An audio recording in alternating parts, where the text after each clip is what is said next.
There is no Western concern for issues of aggression, atrocities, human rights abuses, and so on, if there's a profit to be made from them. Nothing could show it more clearly than this case. East Timor, a small half-island nation located in Southeast Asia, gained its independence from the Portuguese colonies in 1975. Then, the military dictatorship of Indonesia decided to invade East Timor.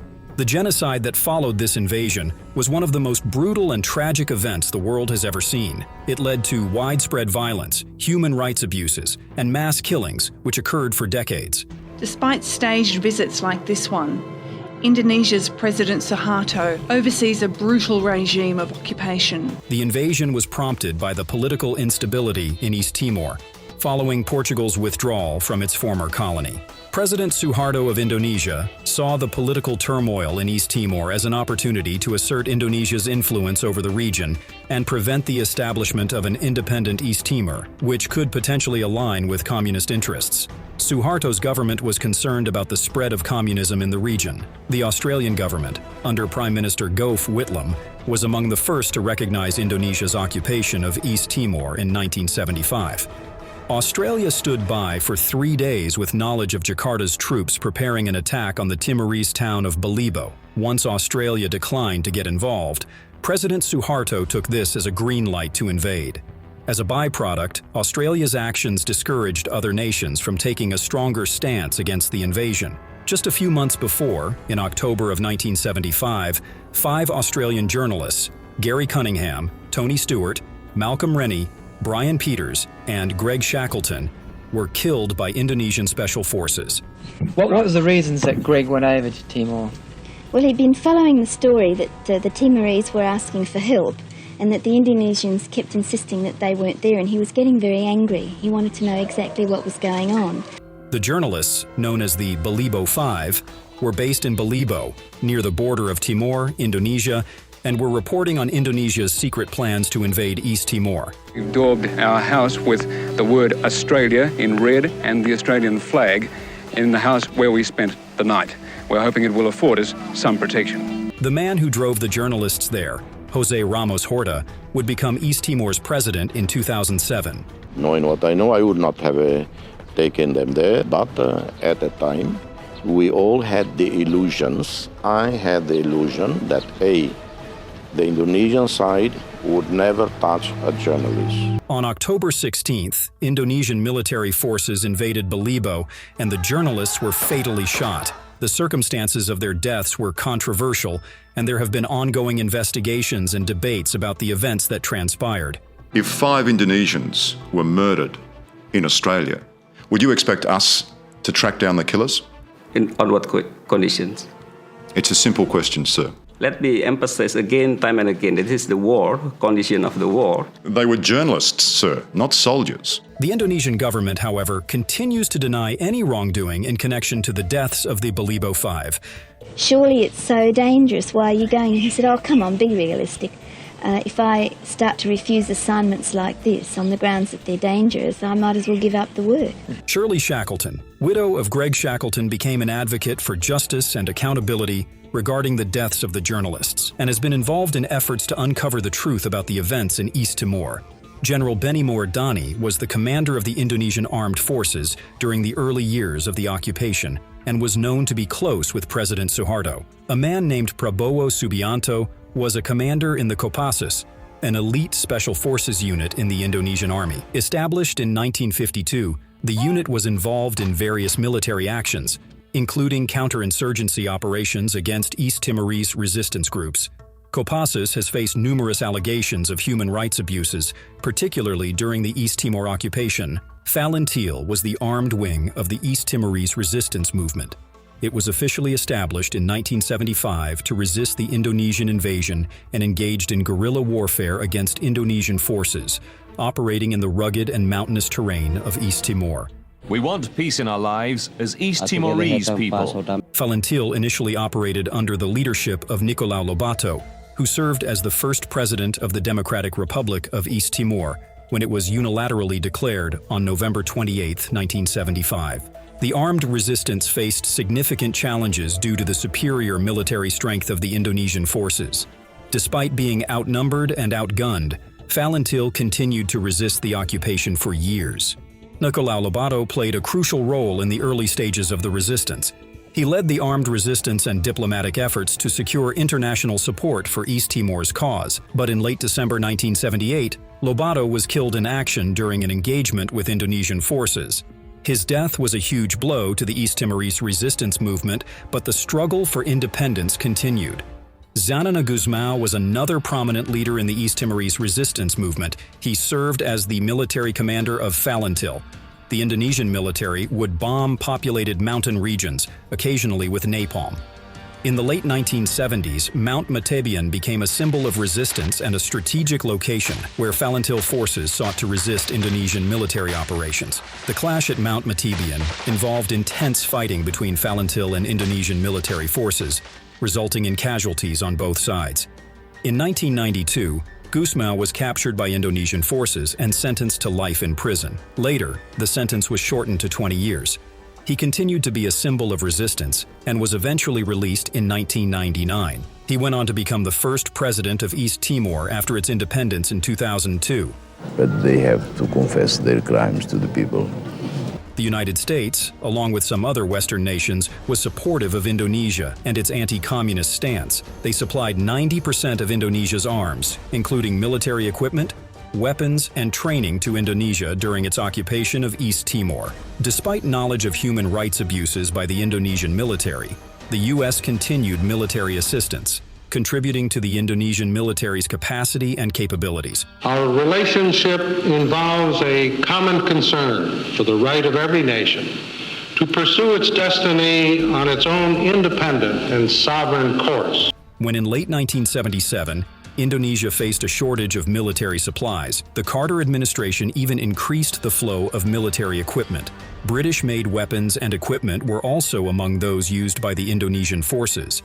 France was yet another Western country that supplied equipment during the occupation. The Netherlands, which had historical ties to Indonesia, was also reported to have provided military assistance. During the occupation, Indonesian military forces and militias conducted a campaign of terror, resulting in the deaths of an estimated 100,000 to 200,000 East Timorese people, nearly a quarter of the population. The conflict also led to displacement, famine, and widespread destruction of infrastructure. Children were also kidnapped by Indonesian soldiers. What happened to the children reflects what was happening in the conflict. So wanting to control East Timor meant wanting to control its children. In 1983, the Cruz massacre occurred in the village of Cruz, where Indonesian troops reportedly killed nearly 300 civilians, including women and children. The village was thereafter known as the Village of Widows. The attack was part of a broader pattern of suppression and intimidation to quell resistance and opposition. Sexual violence was strategically used as a form of revenge, targeting women who joined the resistance themselves. Rape, along with torture and intimidation, were used as interrogation techniques. Forced sterilization and forced marriage were also used to shame and humiliate women for their identity as Timorese women.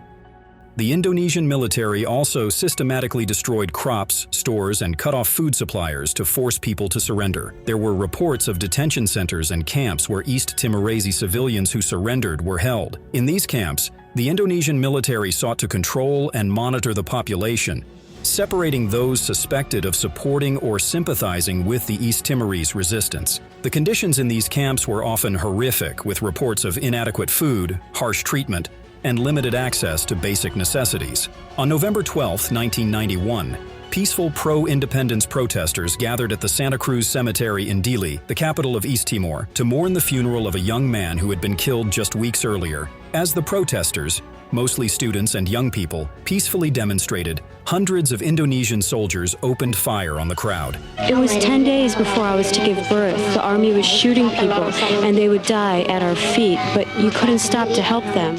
The soldiers and militias used live ammunition and batons in a brutal crackdown on the protesters. At least 207 Timorese were killed, with many others injured or arrested. I know families that were totally wiped out. In 1998, Indonesian President Suharto resigned, marking the end of his authoritarian regime.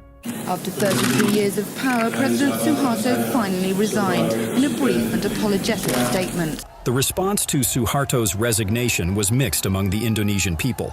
While many celebrated the end of his authoritarian rule, We want to have Suharto and all the people from Suharto's sides to step down. others were apprehensive about the uncertain political and economic future of the country.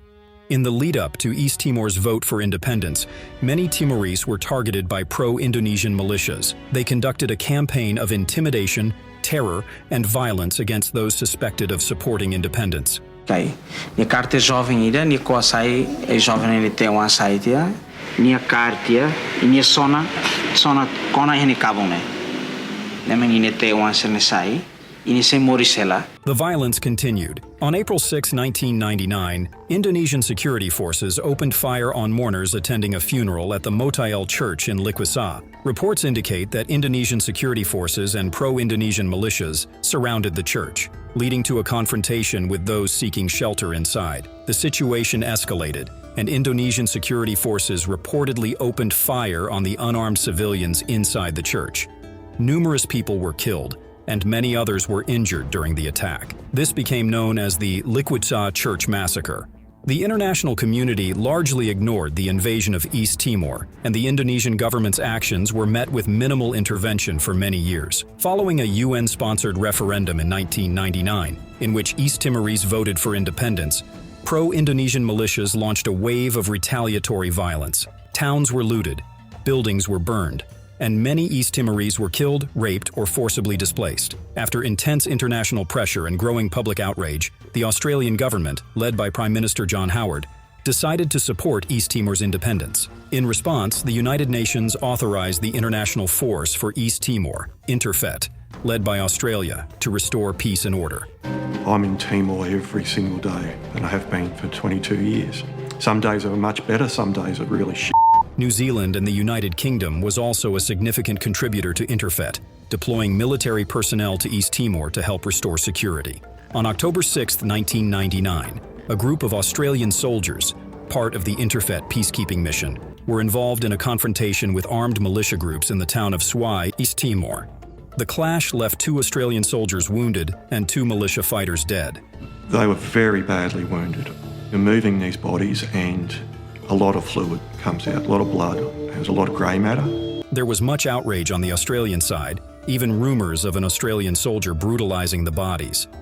Kicked and stomped on their head, and that's what upset a lot of the Kiwi SAS when they saw that going on. The late 1990s also saw a shift in the US government's stance. As reports of atrocities in East Timor gained international attention, there was growing pressure on the United States to get involved. During the violence surrounding the independence referendum, the US joined the international community in condemning the violence and shaping the international response to the crisis in East Timor. While they did not contribute ground forces to Interfet, it provided logistical and diplomatic support. After Interfet stabilized the situation, the United Nations Transitional Administration in East Timor, UNTAT, was established to administer the territory and guide East Timor toward independence. During this transitional period, efforts were made to rebuild infrastructure, establish governance institutions, and prepare for democratic elections. East Timor, now known as Timor-Leste, gained independence on May 20th, 2002. At this moment, we honor every citizen of East Timor who persisted in the struggle for independence. We also remember the many who are no longer with us. The site at Mount Matabian became a place of commemoration with memorials erected to honor those who lost their lives during the conflict. Australia continued to provide significant support for the nation's reconstruction and development efforts. Australia became one of East Timor's largest aid donors, offering assistance in areas such as education, healthcare, and infrastructure. The events in East Timor are considered one of the most significant humanitarian crises in the late 20th century. The nation has since embarked on a path to recovery and reconstruction, but the scars of the genocide continue to impact the lives of the East Timorese people. Thanks for watching this episode of History 101. Be sure to subscribe for more videos like this.